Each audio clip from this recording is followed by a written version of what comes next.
Gentlemen,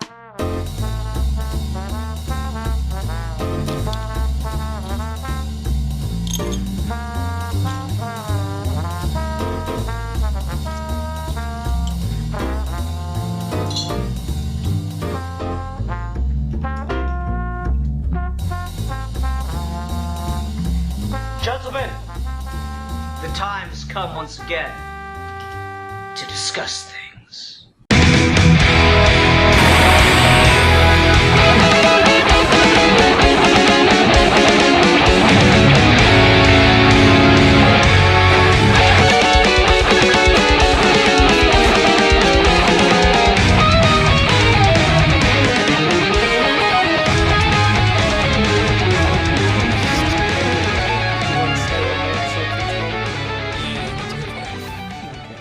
Hi everyone, welcome to another episode of Geeky Gentlemen. I am Sid Part 2. Joining me today is... Steve.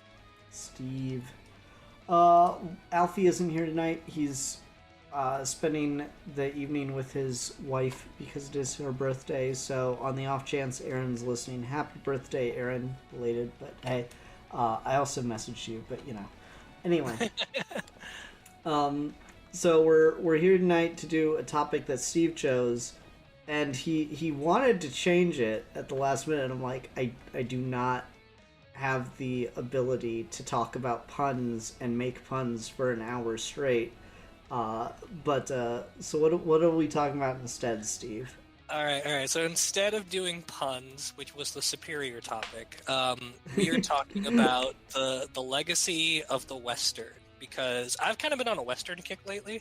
You probably know this about me, but I don't like Westerns. I've never liked Westerns. Never liked Westerns, so I've been watching a lot lately. Yeah, no, literally, I've never liked Westerns. Basically, my entire life. There's only been one or two I've ever seen that I've legitimately enjoyed. I really like The Magnificent Seven, and I really like Unforgiven. But the last 2 or 3 weeks, I guess for the 60th anniversary of the trilogy. A Fistful of Dollars, A Few Dollars More, and The Good and Bad, the Ugly were on HBO Max. So I decided to watch the first one, and I loved it so much, I immediately turned on the second one, and then the third one, which, if you've seen The Good and Bad, the Ugly, that's a 3-hour fucking movie. So I was really, really into it. I decided to go back and watch the movie that Fistful of Dollars rips off, which is Yojimbo. And then of course there's all the other big classic westerns that I've been kind of going through, like Shane and High Noon and Stagecoach and The Wild Bunch, and then some of the lesser Clint Eastwood ones like High Noon and stuff like that. So I've just been in a massive western kick lately, and I just kind of wanted to talk about westerns, the problems with them in a contemporary context, the stuff about them that's really cool. The big classic ones, what some of our favorites are, that kind of thing. Sure. This is an interesting topic for me because my dad was super into Westerns. Hey. And I just never cared. We have that in common. My dad was also super into Westerns. He named me after an actor in his favorite Western. Yeah. I don't know, man. It's a very boomer dad thing or Westerns. I don't know. It's an interesting thing. I think the big comparison a lot of people make nowadays is Westerns are to cinema what superhero movies are now. And everyone's kind of waiting for superhero movies to die like the Western did. And I don't know, maybe that's happening, maybe not. But it's just an interesting, it's such a weirdly specific thing to have taken off, because, the advantage that I think superhero movies have is with different characters, you get, different genre influences to go down, so you can do, Guardians, you got your super sci-fi Star Wars influence, and Captain America, you've got, your espionage, political intrigue kind of influence, yada yada. Whereas Westerns is just, you're in the West, and there's horses and guys with guns, and that's pretty much all you get to work with. If you don't have those elements, you're not really making a Western. And so it's an interesting dilemma to find yourself in. I don't know how it managed to be as dominant for as long as it was, because yeah, they're like making every other movie was a western for like what 25-30 years. And then they just like everyone just collectively decided, no, okay, we're done with these for a while. Well, after Unforgiven, it's hard to justify making more westerns. I feel like because Unforgiven feels like the kind of final nail in that style of storytelling. But I agree and I disagree with you a little bit. I think what you're talking about as far as like the limitations of what a western is actually why it's extremely versatile, because number one, they are extremely cheap to make. You get a guy, you get a camera, and you got the desert, and you can make a western. The Dollars trilogy and like spaghetti westerns more generally in 60s in Italy are made on like basically nothing budgets. Like we're talking like B horror movie kinds of budgets, and they're some of the biggest movies in the world at that point. And you can get away with that with a western. But I also feel like with superhero movies, what you're talking about is certainly the ideal, right? Like you could have your space opera with Guardians, you can have your political espionage with your Captain America movies. In practice, very few of them actually go down those roads in a way that feels like they commit to the premise. Like the Russo brothers talk about how Captain America: The Winter Soldier is basically a remake of 3 Days of the Condor. And I don't know if you've seen 3 Days of the Condor, but it is nothing like Captain America: The Winter Soldier.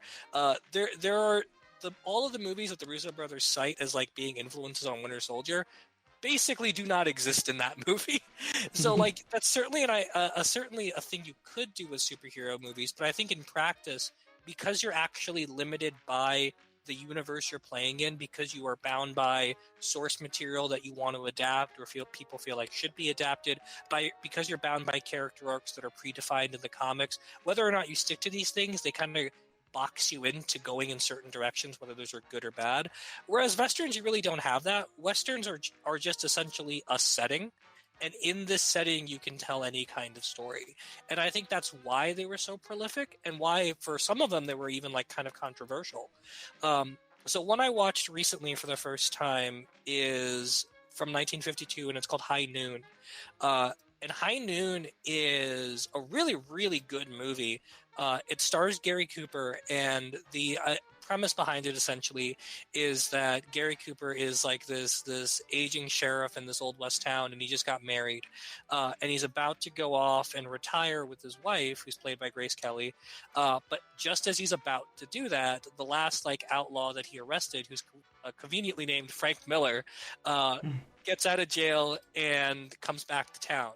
And Gary Cooper basically refuses to go back with his wife and leave it to the town to handle, because he feels like he owes it to them to put this guy away. Meanwhile, no one in the town supports him in this decision. No one wants anything done about this outlaw, because some of the people in his gang are friends of the people in the town. Other people make money off of him, etc. So like everyone in the town essentially just turns their back on this old aging sheriff. And at the time of making the movie, Gary Cooper was actually extremely ill. And so you see it in his face while you're watching. And when the movie originally came out, there was a lot of criticism of like, Gary Cooper shouldn't be in this movie. He's too old. He's too sickly. It doesn't make any sense. But like within the context of the story they're trying to tell, what it actually ends up being is a much more kind of controversial Western, because it's not the sort of John Ford all-American exceptionalism style story. It's entirely about how this town in the Old West will do the wrong thing because it is in their economic interest. And the kind of spirit of morality embodied by this one cowboy, who's Gary Cooper, is something that we have moved on from. He is old, he's sickly, no one agrees with him. It doesn't matter if he's on the right side.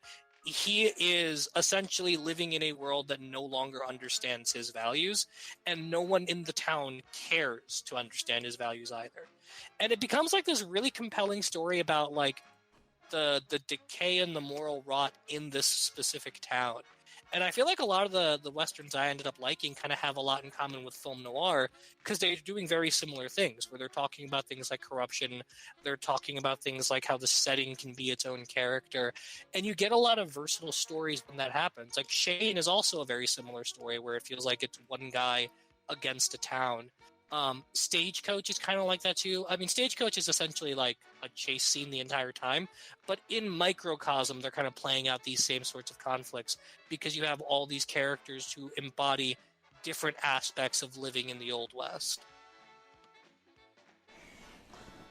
Yeah, and I mean that's fair. You definitely do have like a lot of room because I mean it is just a setting, so you can tell like any kind of story you can with any other setting. It's kind of the bad way of taking what I was saying earlier is like, well, I guess you can only tell one type of story with a play since you have to be able to like put it on live in front of an audience, and that's obviously not true.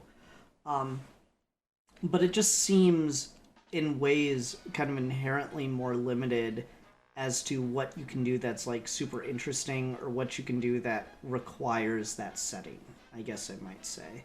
But your point about the budget for them is something I guess I'd never really thought of. Is yeah, that is a lot cheaper to be able to just throw up a small town set than have to worry about like location scouting a ton and dealing with getting permits to film in certain locations and yada yada yada. So that's a pretty good point that I hadn't really thought of. I guess we'll move on just a little bit and talk about something you said you wanted to do, which was talk about some of our favorite westerns. And let's see here. 3:10 to Yuma. The remake or the original? The remake. I love how fucking evil Russell Crowe is in the remake. I enjoyed the remake of True Grit.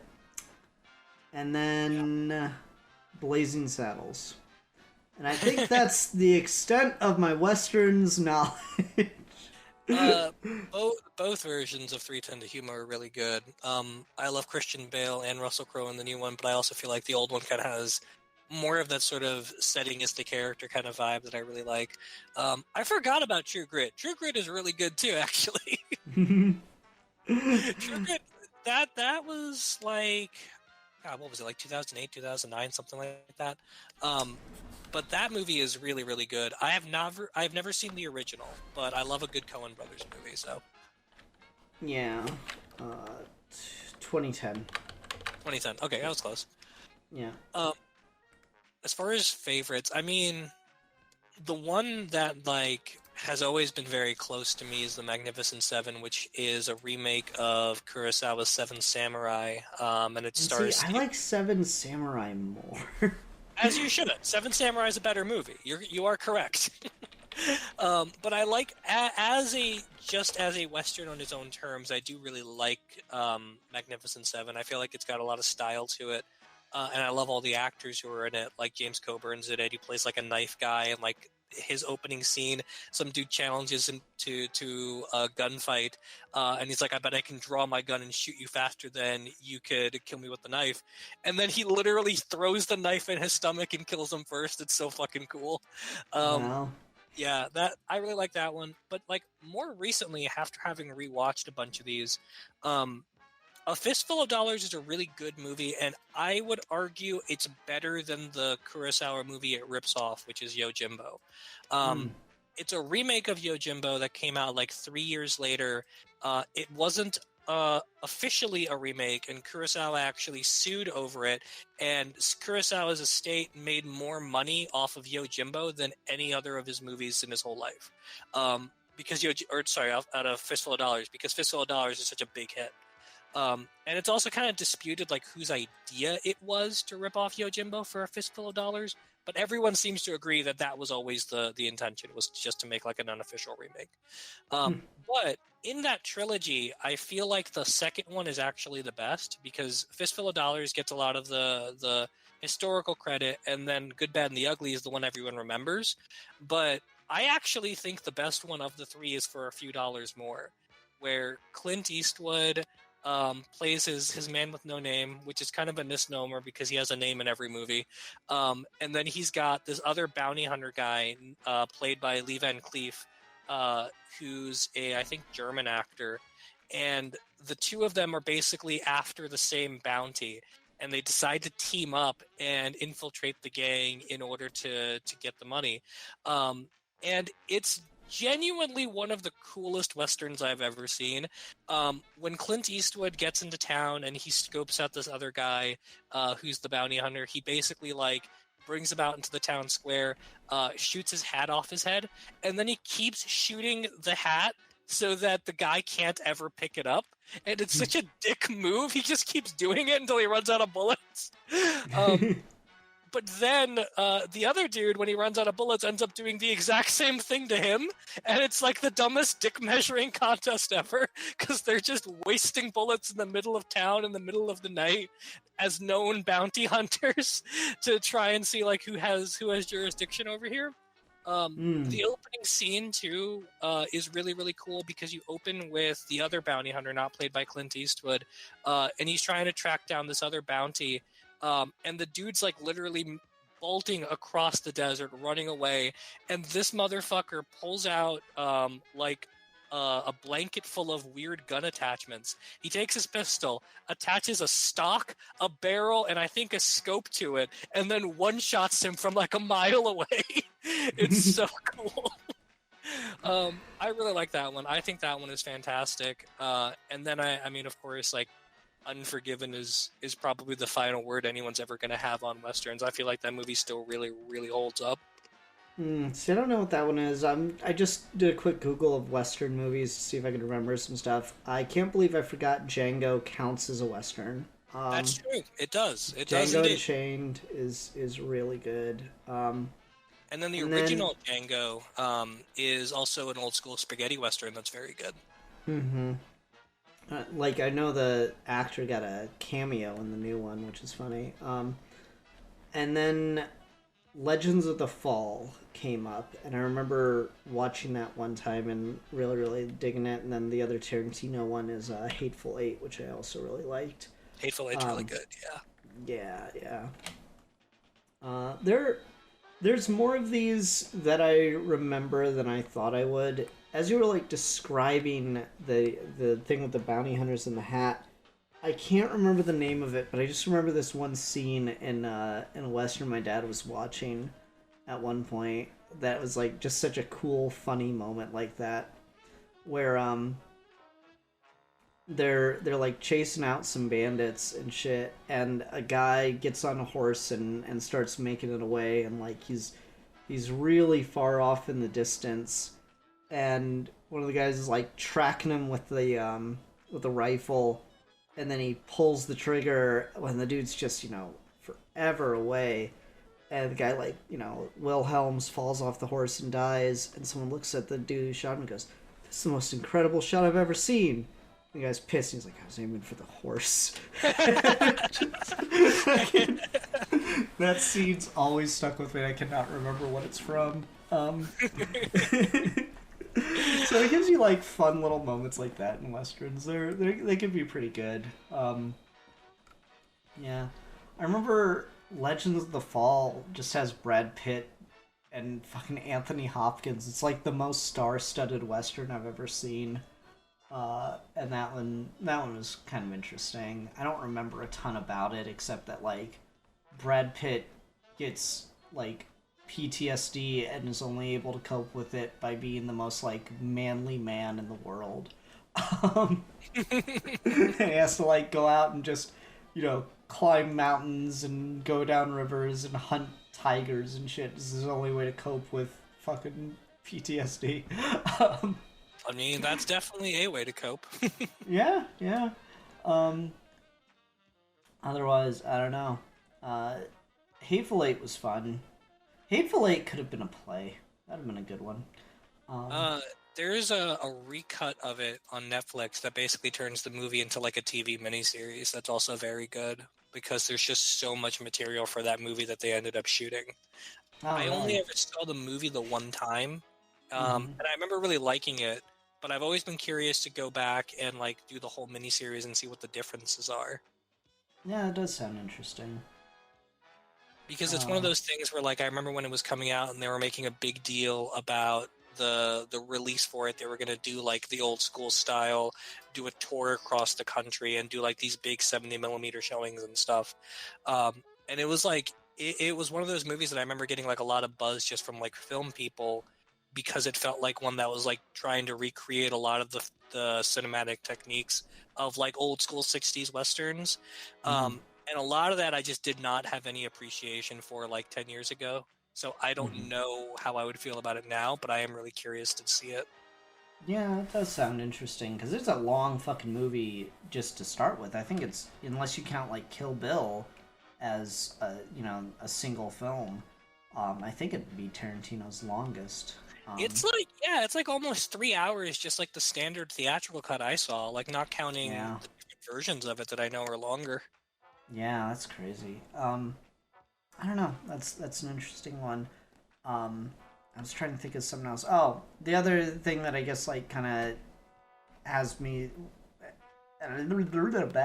The other thing that I'm like kind of connected to the Western through is I'm a big Zorro fan, and Zorro kind of gets like lumped in with Westerns, though I don't think he like quite fits as nicely. It's funny because it like Zorro predates the Western.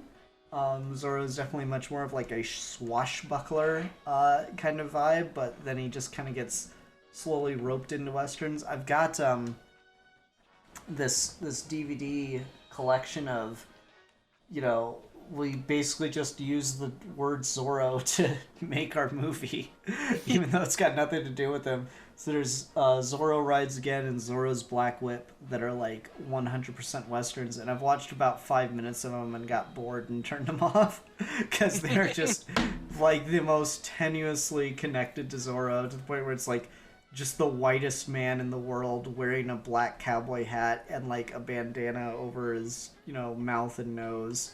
And I'm like, this isn't Zorro, and you know it's not. Get the fuck out of here. He doesn't even have a sword. He just uses a gun.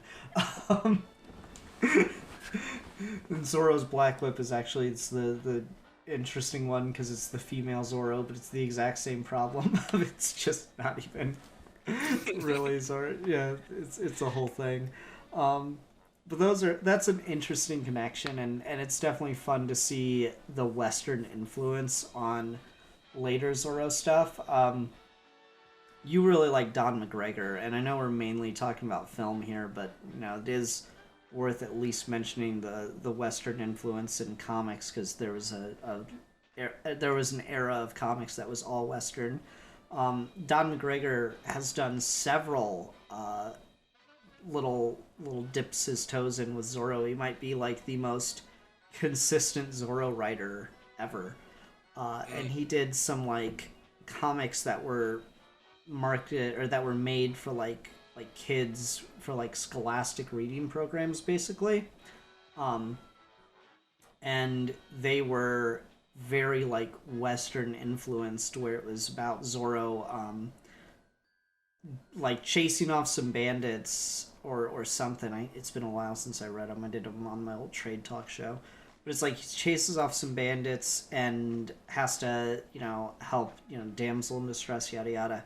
And they end up getting kind of chased across the American wilderness at that point, and they end up in Yellowstone before it's like properly founded and explored and stuff.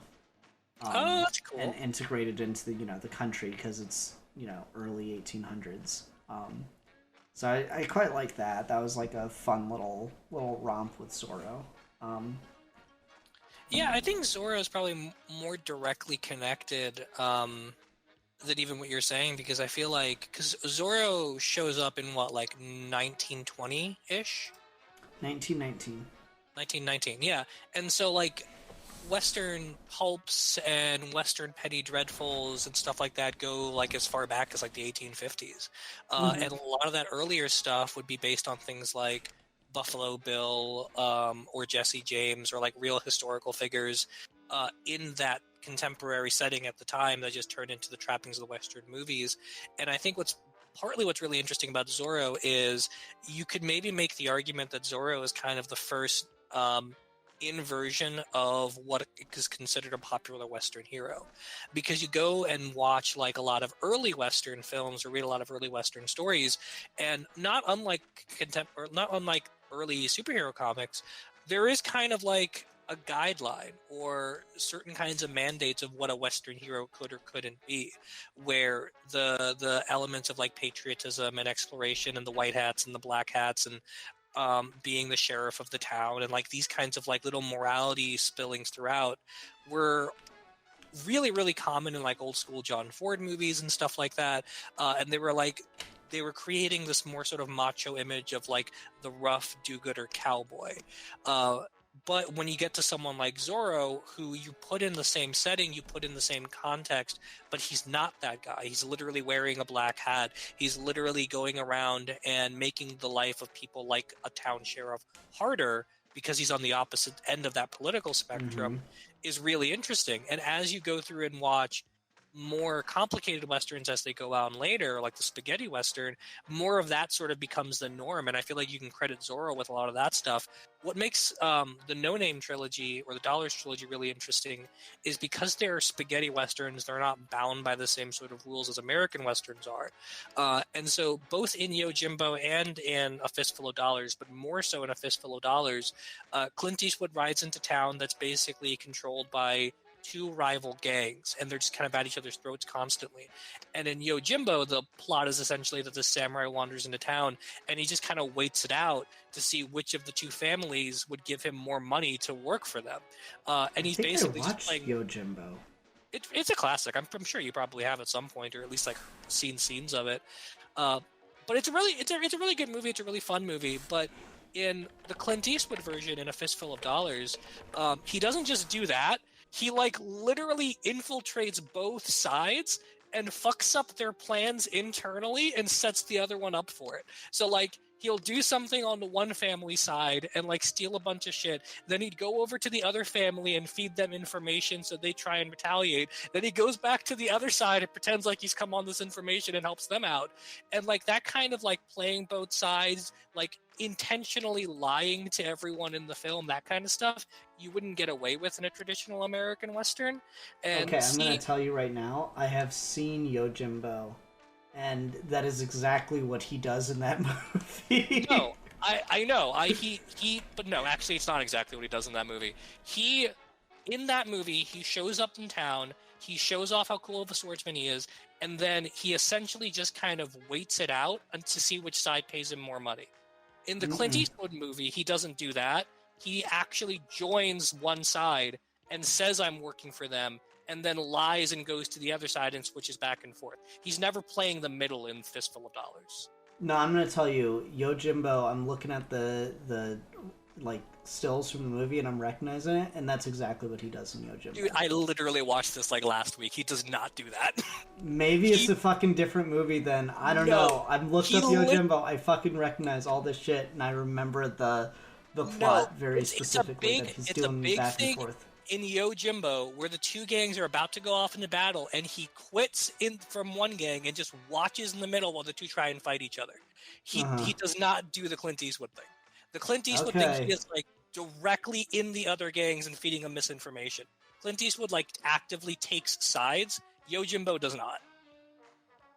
I remember like Yojimbo, he kept going back and forth and like, you know, leaking information like you were saying. I remember that aspect very well, and it was the funniest part of the fucking movie to me. A lot of it what happens in the very beginning, where he's basically advertising his services to other teams. But the majority of the movie, he's just chilling in that restaurant owner's house, and the other two guys are coming in and offering him more and more money to him.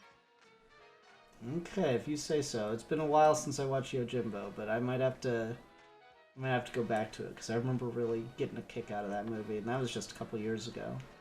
Nah, the Fistful of Dollars version, he does a lot more deceitful stuff than the Samurai in Yojimbo does. Okay. But regardless, No, I know so. I just watched the movie like last week. I remember vividly that these are two different movies. They're not literally different movies, but like the plot, the details of the plot are very different.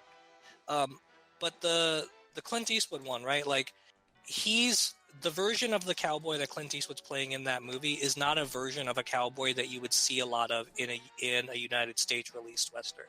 And when you start looking at like the development of spaghetti westerns from A Fistful of Dollars into stuff like you mentioned before, like with Django, those kinds of characters start showing up a lot more, and they end up owing a lot to characters like Zorro, where the cowboy becomes less sort of like the institutional American expansion John Wayne kind of character, and sort of tries to become sort of more outlawy, more bandit focused, more counterculture-y. Movies like The Wild Bunch in particular, where when that movie came out, a lot of people complained that it was too violent, because essentially you're just having like all of these exploding pockets of blood shoot out of people from all over the place, and you're essentially following the outlaws the entire time in that movie. And Butch Cassidy and the Sundance Kids are very similar too, where like you're following the bad guys, and a lot of this stuff wouldn't have been possible without popularizing sort of the spaghetti western style of morally gray characters. Yeah, that's interesting. That's actually one of my favorite things about Zorro is he is, Western swashbuckler superhero kind of all wrapped into one, but fundamentally the main thing about him is he's always fighting against the established power. Zorro's bad guy is the cops. And I fucking love that about him. So it's kind of interesting to see that, not necessarily morally ambiguous from Zorro, because, he's fighting for justice and against oppression, but just, more morally complex. So that's like a fun one. So you mentioned John Wayne a couple times in the last little bit of conversation, and we could certainly talk more about John Wayne's career. I do want to talk a little bit about the role of African American history within the context of Westerns, but the main thing that I want to get to real quick, because it's just a really funny story, was a documentary called Real Engine that had this great sequence involving a clip from a John Wayne movie.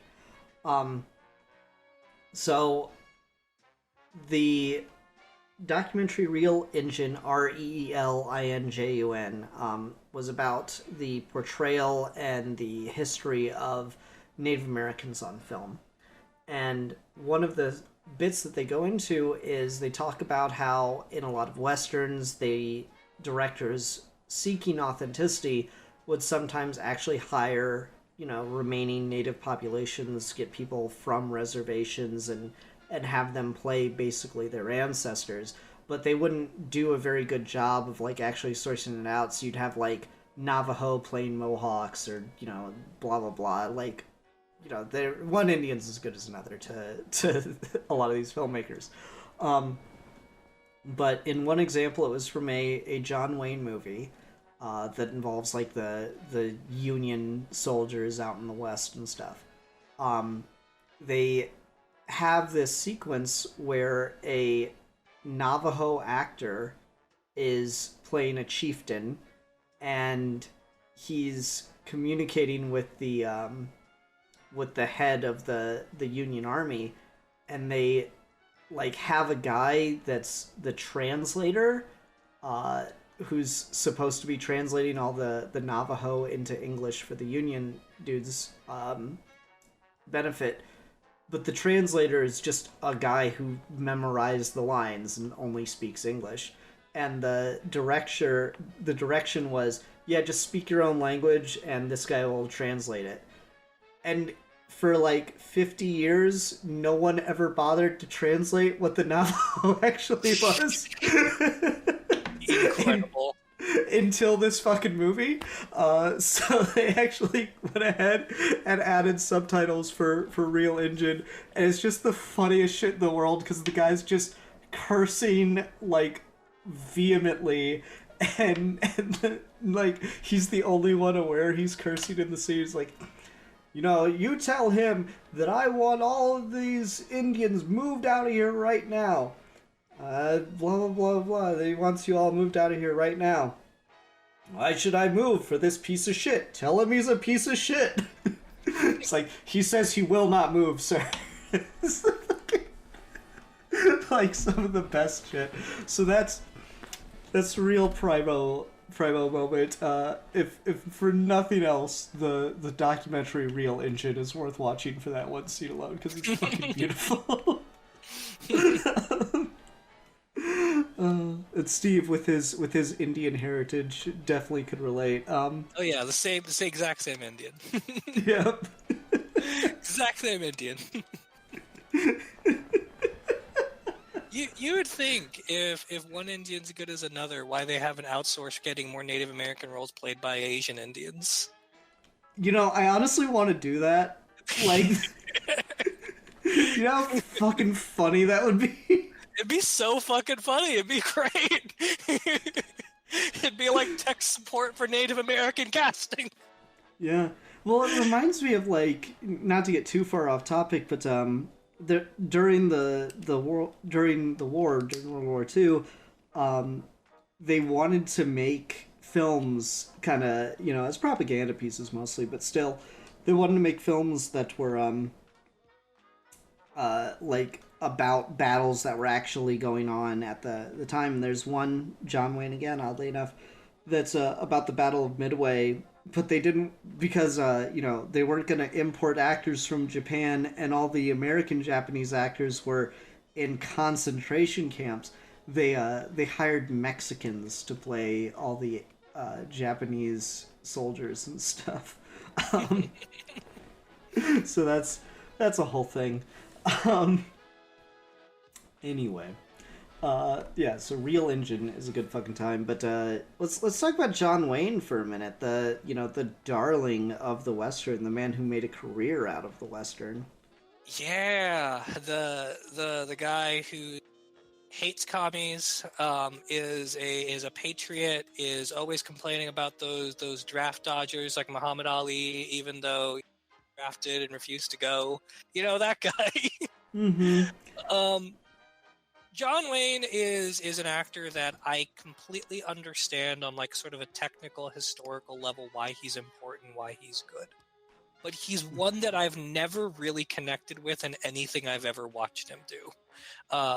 I don't know if that's just because I'm lacking the appropriate historical context or what, but like I've read books and books and essays about like films and John Wayne and shit like that, and I get it. Like intellectually, I understand it, but I've never watched a movie with him where I felt like I was really resonating with him as an actor or a character.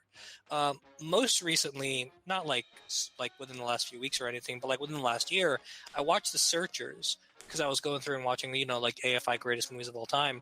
And The Searchers is a really interesting movie. And it's a really complicated movie about the relationship between the law, the government, the Old West, the dying out cowboys, the new generation of cowboys, the Native Americans in the land, all that. Like, it's a very complex movie about like how all these things are fitting together, and whether or not they can be reconciled, and like what exactly the role of a John Wayne figure in that context is supposed to be. But I never thought John Wayne was the part of that movie that was particularly interesting or engaging. He got the best lines, but I never thought he was delivering them all that convincingly, at least for me. I've had the same issue, like I mentioned Stagecoach before. Like, Stagecoach is a really good movie, I really like it, but like John Wayne bits of it don't really appeal to me. And I've always like been really curious to know, like, the people who really like John Wayne, who like watch John Wayne in a movie, and are just like immediately enthralled by his screen presence. I would love to know like what exactly that is, because I've never had it. I think it's the fantasy. I think John Wayne just like, you know, he was just so ubiquitous, and I think he just really appealed to like a very particular male fantasy that's connected with the Western. The only like thing I can think to compare it to is William Shatner and Kirk. It's like, if you can get that, I think you'd understand John Wayne better if it's just the exact same thing. What William Shatner is to the, you know, the wilds of space and sci-fi and exploration John Wayne, I feel, is to the ideas of the Western. Yeah, and I certainly get the Kirk aspect of it, but like I've always really been a big fan of Shatner in TOS. I always thought he was very good, and I never had that same problem because I used to watch TOS as a kid with my dad, and so like I was always kind of enthralled by watching Captain Kirk just be Captain Kirk or Cowboy of Space. But John Wayne was the one that was always the hard sell. In what's the fucking movie called? The Man Who Shot Liberty Valance. That other Ah, John that's a good Ford. one. It's a really good fucking movie, man. Like that is like straight up one of the best westerns. Just the fucking ending of that movie is still the best thing ever. When the legend becomes fact, print the legend. Ah! That movie is legit one of the greatest westerns of all time. I fucking love The Man Who Shot Liberty Valance. But, John Ford movie, John Wayne movie, and Jimmy Stewart movie, which is really fun to see Jimmy Stewart in a western. But, like, I watched Jimmy Stewart in that movie, and he's really engaging to me, and I really love everything that his character is up to and, like, what he's doing as a performer. And, like, I've seen a lot of Jimmy Stewart movies, probably as many Jimmy Stewart movies as John Wayne movies, and Jimmy Stewart kind of gets me every time. But I always find, like, no matter how good the movie is, John always sort of feels like the weak link to me. I will say, though, maybe a lot of it just kind of comes down to the idea that, like, so much of the cinematic language of Westerns just gets defined by John Wayne shot by John Ford. Like, anytime you do an iconic Western shot and you try to like go back and see where did this idea stem from, it was probably a John Wayne John Ford collab. That's probably where it came from. So maybe that's what it is. I think I know why you don't really connect to, why you don't vibe with John Wayne. And I brought it up earlier, and I think it's because you don't understand what it is to be a black man the way that John Wayne did. I'm sure that's 100% it. Well, I can't believe I never saw it. Yeah, Steve, we all have our racial blind spots. So for anyone that doesn't know, that is kind of a dark joke, but for however much a Western is historically influenced, we were just talking about The Man Who Shot Liberty Valance, and that has that great line of, "This is the West, when the legend becomes fact, print the legend." However, John Wayne was in a number of movies that were inspired by, based on true events or legends of the West. And the thing is, when you actually like do the digging, and I'm not gonna claim that I've personally done the digging, I listened to a really good like in-depth news story about this.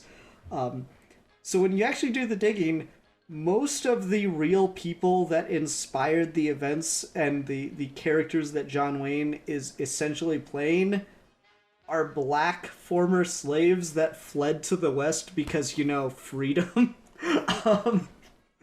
And so, like, it's really, like, bitterly funny that when you think about what a Western is meant to inspire, about this, like, getting to, be free and have nothing but the sky above you, getting to make your own way in the world. Those are, like, stories that are, fundamentally connected with the ideals of people, like, escaped from or living with the reality of slavery.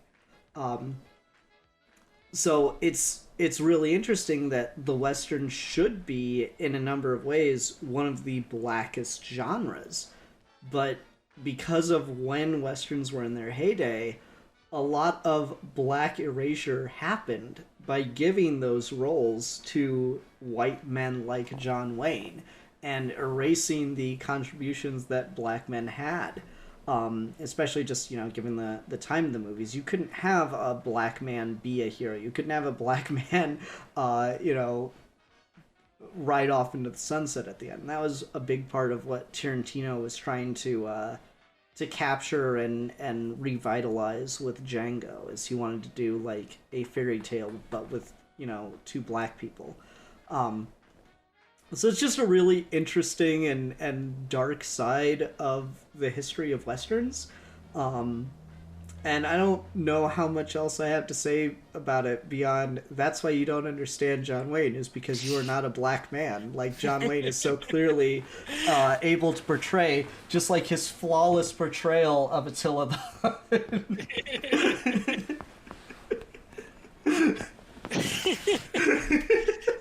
Yeah. Yeah. That's an Oscar-worthy performance right there. Yeah. I mean, and a lot of that, I feel like, as the Western genre evolved, started becoming more apparent in the stories that were being told. Like, you look at stuff like what's coming out now with the new Kevin Costner Western epic that he's basically funneling all of his money into, Horizon, and it's a movie that is about a conflict between American settlers and Native Americans. When we talked about that Michael Mann movie, The Last of the Mohicans, right? Like, Mhm. that's basically a Western in a lot of ways, but the perspective has shifted from the colonial Americans to the natives. Kind of, that Daniel Day-Lewis white guy Native American is its own bag of worms that we talked about. But there is an attempt there to kind of move that story to a different side. Truly, the blackest actor I know is John Wayne, and the most Native American actor I know is Daniel Day-Lewis.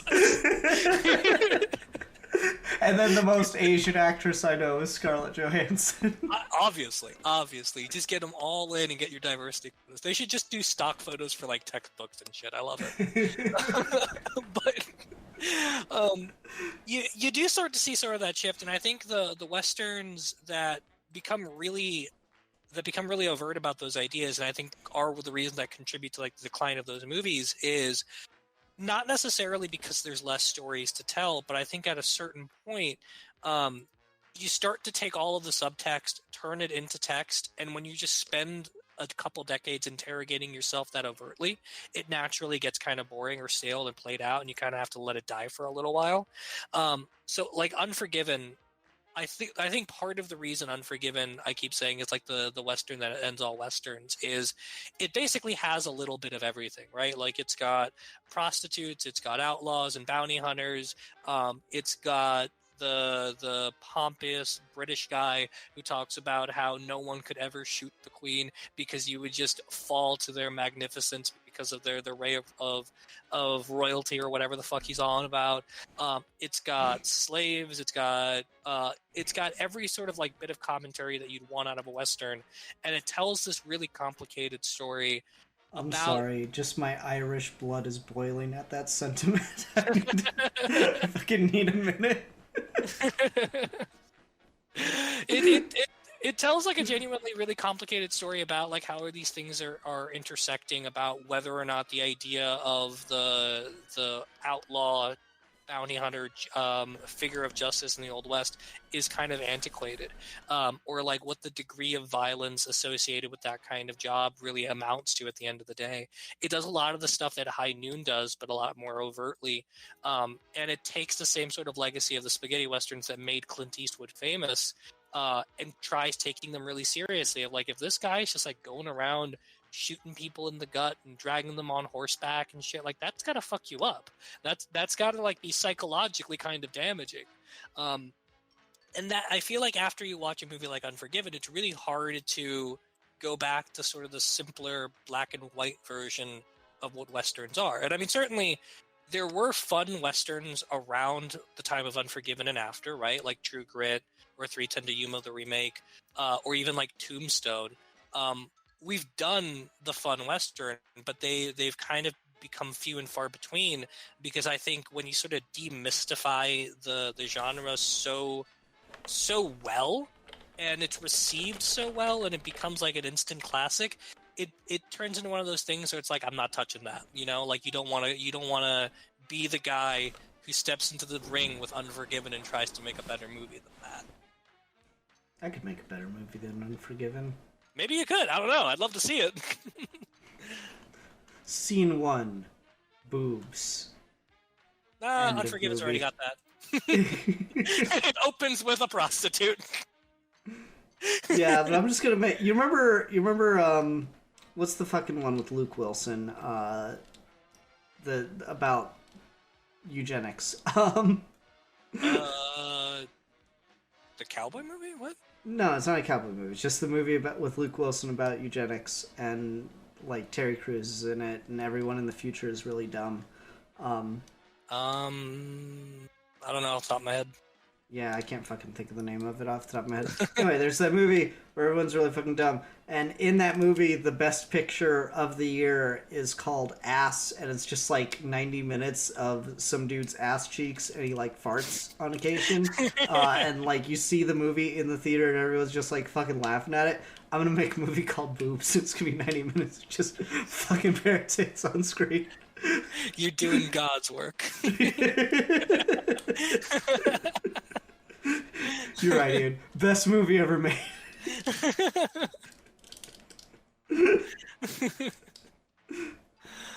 Oh man. I do think it's kind of interesting to that with a lot of the actors. Idiocracy. That's the name of the movie. Sorry. Oh, okay. Idiocracy. Okay. I was going to say, well, I think it's also interesting, like, with a lot of the actors who get stuck in Western roles for most of their career, or start that way at least.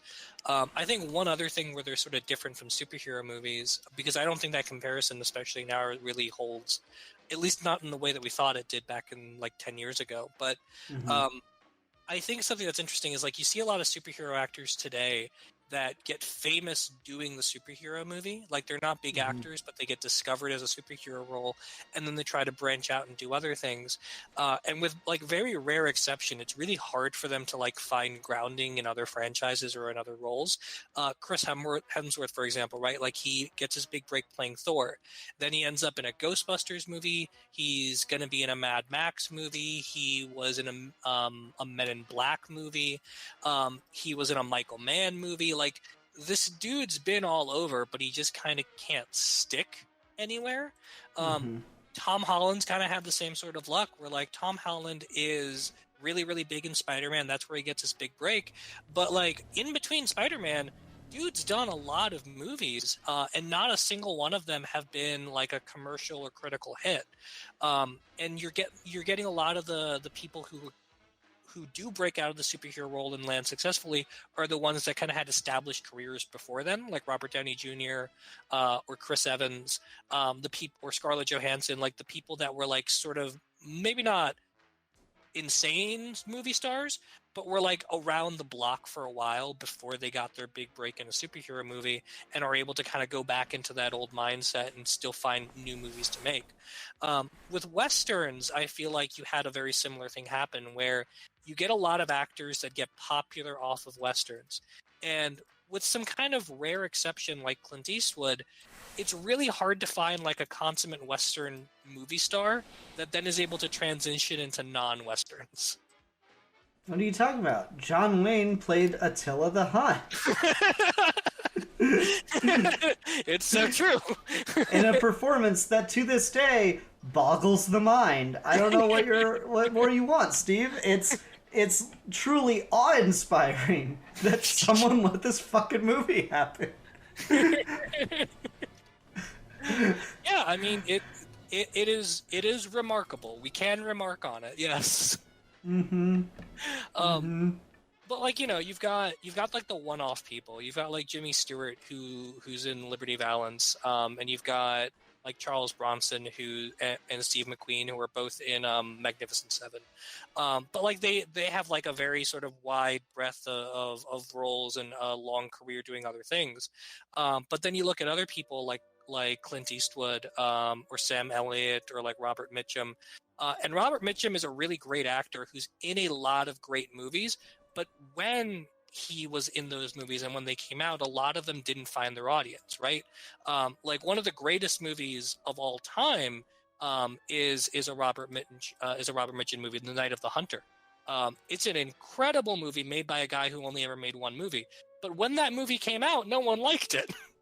And so, like, you see something come out from an actor who was an old school Western hero, and I think at the time, maybe people just kind of have the same thing they have with superhero actors, where, like, maybe they just don't buy the actor in that reality. Maybe there's just too much of like that disconnect between like I know him from that other thing that makes it hard to buy into whatever other stuff they're trying to do. But it is kind of an interesting parallel where like once you put on a cowboy hat, it's really hard to unsee you in the cowboy hat. Yeah. No, I can see that because like even when John Wayne was in other movies, like he did a lot of war movies. He did the movie that Airplane had to buy the rights to so they could use the premise and one line from the film. Um, he's in a lot of different things, but you know, you think John Wayne, you think cowboy. There's just nothing else. Like he really couldn't get away from it. And that's part of what ended up like killing his career. Is John Wayne's career died with the western, and he like lived on briefly after it. So yeah, it's an interesting one. I guess I don't have enough like ready knowledge of old Hollywood and like too many people's careers after they did westerns and before and stuff. But that is an interesting thought. Yeah, I just kind of found it interesting as the parallel between like what we're doing now versus back then. I mean, and again, like it's not like we haven't gone back now and like learned to appreciate these actors more, right? Like John Wayne did make movies that were not westerns, but it took time and historical context and stuff for us to appreciate them in a way that we do now that we didn't at the time. And that definitely had like a direct consequence on those actors and their livelihoods and stuff.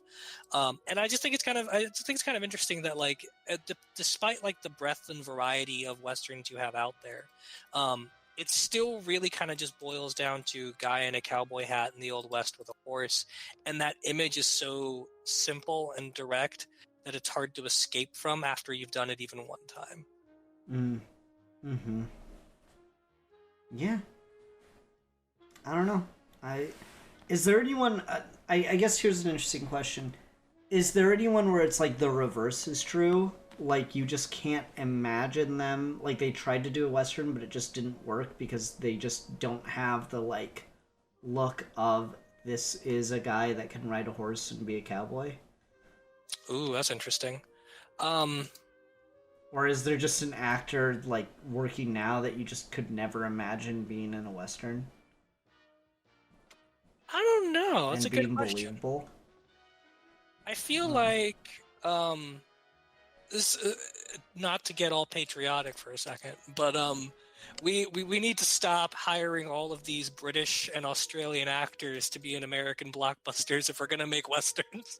I don't want fucking Tom Holland's British ass playing a cowboy. Okay, maybe that's just me, but it's one of those things where I feel like if you're going to make an American Western, maybe you should cast an American actor. But I mean, it's not a big deal. I don't know. I'm really excited. You mean Daniel Craig in Cowboys vs. Aliens was a bad choice? I forgot about that movie. It's so weird because Harrison Ford is in that movie too. Oh yeah, he is in that movie. Oh my god. I forgot that movie existed. That was directed by Jon Favreau. Mm-hmm. That was in between Iron Mans, I think. Yep. Yeah, I don't know. I mean, I'm really excited for Kevin Costner's Horizon movie to come out.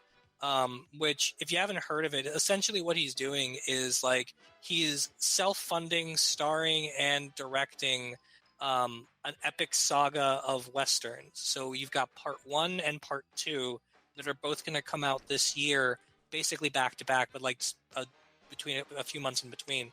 And it's just like an old school Civil War era set Western movie that is essentially huge in scale and has hundreds of extras and stuff. And like he spent all of his own money to try and make this happen because it was a dream project for him. And we've gotten a lot of like resurgence in Westerns on TV lately because of that TV show, all those Tyler Sheridan TV shows that have been going on called Yellowstone and like that whole universe. So like that's like a 5-season TV show with Kevin Costner It's got spin-offs. Tyler Sheridan's been doing like a bunch of other stuff that's sort of like in a Western vein, even if it doesn't have explicitly cowboys, like Tulsa King with Sylvester Stallone, and then The Mayor of Kingstown with Jeremy Renner.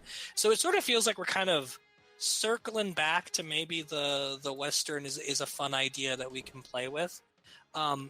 Having said that, though, I do feel like it's kind of rough to cast actors for that now, because I think part of the charm of a lot of old school Western actors is they're kind of flimsy. They're not super jacked or super ripped looking, you know. Like you're looking like Gary Cooper in High Noon, and the dude's just fucking dying on camera. Clint Eastwood is just tall and lanky. Sergio Leone, Clint Eastwood was his seventh choice for that fucking movie. But when he cast him, he says like, I like Clint Eastwood. He's got two expressions: with hat and without hat. And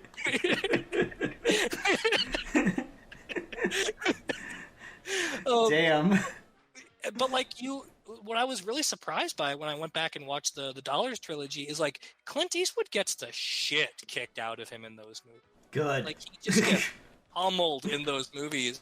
And that's just not a thing I feel like a lot of modern actors or a lot of movie stars are like comfortable with or want to do. Like Jason Statham doesn't get beat up in his own movies. The Rock doesn't get beat up in his own movies.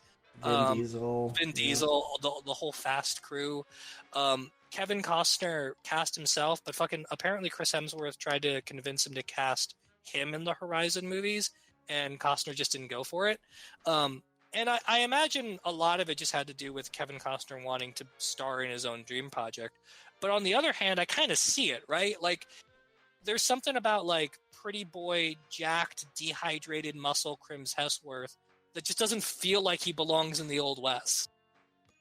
Yeah, I mean, the idea of, like, being cut and ripped is just a very modern thing. Like, you almost have Bruce Lee to thank for it to a certain degree. Mm-hmm. You know, obviously bodybuilding existed before Bruce Lee, but, like, Bruce Lee got really, in particular, the idea of, like, being cut, having very particular, like, definition to each muscle group. And he did it by just being that fucking strong, not dehydrated himself. Yeah, no, exactly. I mean, you have all those like classic images of shirtless Bruce Lee, and he's jacked in his own way. But like that's not a thing that you want to see on a cowboy, you know? Like that's more of a dad bod era. Yeah, no. Like, you know what I need in a movie is I need the scene where Hero takes off his shirt or whatever, but it's like it's shot exactly the same as like all the fucking, you know, trashy blockbuster movies do it now, whether they're superhero movies or well, outside of that. I need that scene, but it's just like the most, you know, typical male, but like flabby, you know, not quite moobs, but like getting there. Within 10 years, there will be moobs. I need that shot, but it needs to still just be like framed as sexily as the fucking 6-pack shot. And like old school movies used to do that, man. You used to just see guys with bellies and lots of chest hair and shit, and that would be like the big iconic shirtless reveal shot.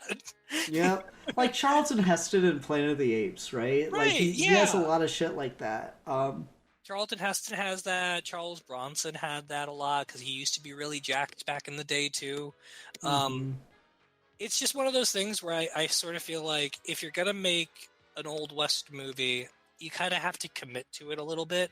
You have to go out and film it in like the desert or something. You have to erect sets. You need people who are going to be on horseback for it. You want it to feel kind of dirty. And like 310 to Yuma, it's got like Russell Crowe and Christian Bale, and like they're really good in that movie, but they also have an intensity to them. They're not super jacked guys. Christian Bale will, for a role, put on several hundred pounds of muscle or remove several hundred pounds of muscle if he needs to, but like he understands the assignment and just goes for it. Something that was really particular with John Wayne was like he really hated method acting. He really hated like the Marlon Brando type of people that like deliver their dialogue in a theater way, because he was all about just like get a really good shot. Like he was a consummate movie actor as opposed to a person that really cared about dialogue delivery. And not to say that's right or wrong, but you could certainly see an argument for like the caliber of actor that is used to a lot of green screen, that is used to a lot of frequent cuts, that is a little bit more sort of like dolled up for the movie appearance, might not be the best fit for either the audience or the actor in a movie setting that's entirely just like rough and tumble. I could see it. I wouldn't mind giving some of these guys a chance. I'm sure, like, Chris Hemsworth would enjoy not having to do the 5 cans of chicken a day superhero diet. Oh, for sure. Oh, for sure. And I mean, I'm really excited for him to be in the Furiosa Mad Max movie. I think he's going to crush that. But that's also another one where like he's allowed to like he grew his hair out and it's big and frazzly. He's not he's jacked, but he's not super jacked. That looks more like kind of what you would want for a Western character to look like. Yeah, exactly. I don't know. It's an interesting thought though. That's for sure. We are kind of getting to the end here. Is there anything else we really wanted to make sure we discussed with Westerns? Still not really my genre. It's not a thing I'm gonna like actively seek out on a daily basis to watch, like a good mystery movie or a horror movie or something. But I have grown to appreciate them quite a bit the last few weeks, so I just wanted to talk about them. No, it's all good, man. It was interesting. I guess I had a lot more to say on this than I thought I was gonna. Just as we were going, I kind of was like, oh yeah, I remember this. I remember the fact that John Wayne was playing black men for most of his career. Everyone's got opinions on John Wayne. You got to get him on recording. Yep. It's true. It's true. An actor that really stunned a generation with his Oscar-worthy performance as Attila the Hun. Truly a terrifying thing. I felt like I was in the room with Attila when I watched that.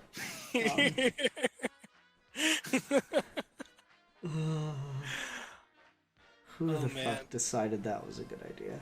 Probably right. John Wayne. Probably John Wayne. Oh, I could do Attila the Hun. Oh, okay. Okay, I know where we need to end this.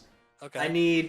We need to pull up some ridiculous movie lines that aren't Western at all, and then read them in a John Wayne accent. So, or John Wayne thing. Let's see here. Famous movie quotes.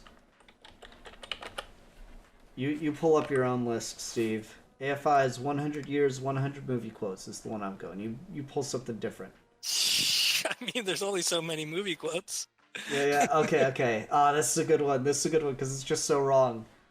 I'm gonna make him an offer he can't refuse.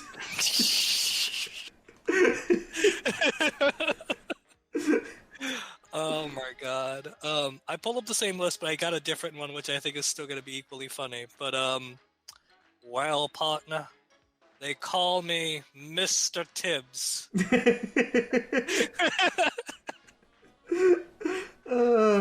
In the heat. I mean, that was also a black phone man. Home. Fucking Heat of the Night. It's a great fucking movie. Yeah. Oh. And a census taker once tried to test me. I ate his liver with a side of fava beans and a nice Chianti. Okay. Alright, I'm happy. I'm losing my John Wayne because I'm sitting here trying not to crack up. Okay. Everyone, thank you so much for watching. Is it my turn next week, Steve? It is your turn. Okay. Fuck it, we're gonna do it, and if we only have a half-hour conversation about it, fuck it, that's just what's happening. I want to talk about Disney's Wish, because I have a lot of thoughts on this movie, and the internet is kind of driving me crazy, and hearing people talk about it, so that'll be next time on Geeky Gentlemen. Until then, everyone, thank you so much for watching. I'm the Philosopher. And I am a rootin' tootin' cowpoke. And we are your Geeky Gentlemen, and we will be discussing things.